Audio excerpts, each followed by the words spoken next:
Hello बच्चों, let's see the question. Identify the correct statement. Static friction depends on the area of contact. गलत क्यों? अगर मैंने ले लिया एक छोटा एरिया की बॉडी और एक बड़े एरिया की बॉडी, लेकिन दोनों के एम सेम है, तो क्या जो फ्रिक्शन होता है, चाहे वो लिमिटिंग लिखो या काइनेटिक लिखो, है ना? अगर मैं लिमिटिंग लिख रहा हूँ तो क्या लिखूंगा? Mu static into normal reaction. और अगर मैं काइनेटिक लिख रहा हूँ तो क्या लिखूंगा? Mu kinetic into normal reaction. तो अगर अपन ये सिचुएशन लेके चलें तो चाहे बॉडी ज़्यादा फ्लैटर हो या कम फ्लैटर हो, दोनों के नॉर्मल रिएक्शन सेम है, तो काइनेटिक फ्रिक्शन लिमिटिंग फ्रिक्शन भी सेम होंगे। That means your limiting and kinetic does not depend on the contact. तो ये भी गलत हो गया, ये भी गलत हो गया। Coefficient of kinetic friction does not depend on the surface in contact.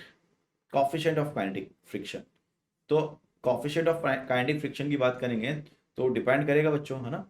क्यों? क्योंकि जितनी बड़ी सरफेस होगी उतना ही म्यू बड़ा होगा, है ना? तो अगर हम बात करें तो इट विल डिपेंड। तो ये भी गलत हो गया, ये भी गलत हो गया। Coefficient of kinetic friction is less than the coefficient of the static friction, ये बिल्कुल सही बात है। ऐसा क्यों होता है?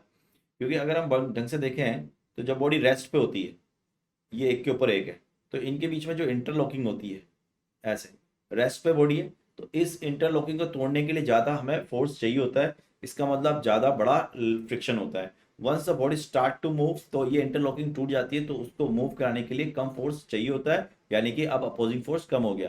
तो राइट आंसर हो जाएगा इसका ई। All the best.